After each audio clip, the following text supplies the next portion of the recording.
मंत्री शंभूराज देसाई यांनी फलटण नगर परिषदेचे शिवसेनेचे उमेदवार अनिकेत राजे नाईक निंबाळकर यांच्या सभेमध्ये विरोधकांवर हल्लाबोल केलाय।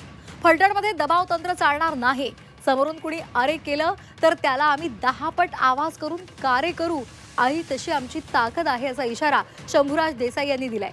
तर दुसरीकडे मंत्री गुलाबराव पाटलांनी सुद्धा निवडणुकीच्या पार्श्वभूमीवर रणजित नाईक निंबाळकर यांच्यावर खोचक टीका केली आहे।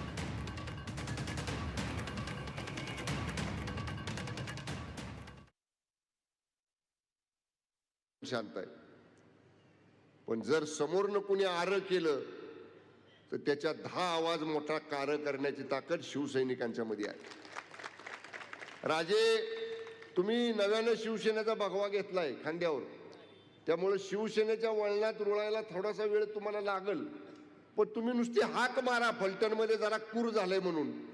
जिल्ह्यातली शिवसेना फलटण मध्ये आणून शंभूराजे उभा कराल। पालकमंत्री दम देत नाही, पण राजेंचा स्वभाव शांत असल्यामुळे काही लोक फायदा घेतात।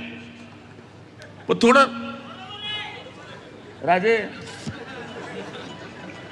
आमच्याकडे बी लय दादा आहेत, आमच्याकडे काय दादा नाही, पण आम्ही बायांच्या लफड्यांमध्ये नाही पडत। नाही नाही, हम आदमी से लढते, हम आदमी से।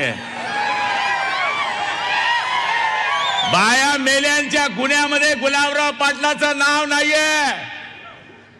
कुणी मुलीनं आत्महत्या केली, कुणी सुनेनं आत्महत्या केली, त्याच्यामध्ये आमचं नाव नाहीये। मुख्यमंत्र्यांना बोलवावं लागलं, किती वाईट वेळ आहे। आय लव्ह यू माय मुख्यमंत्री।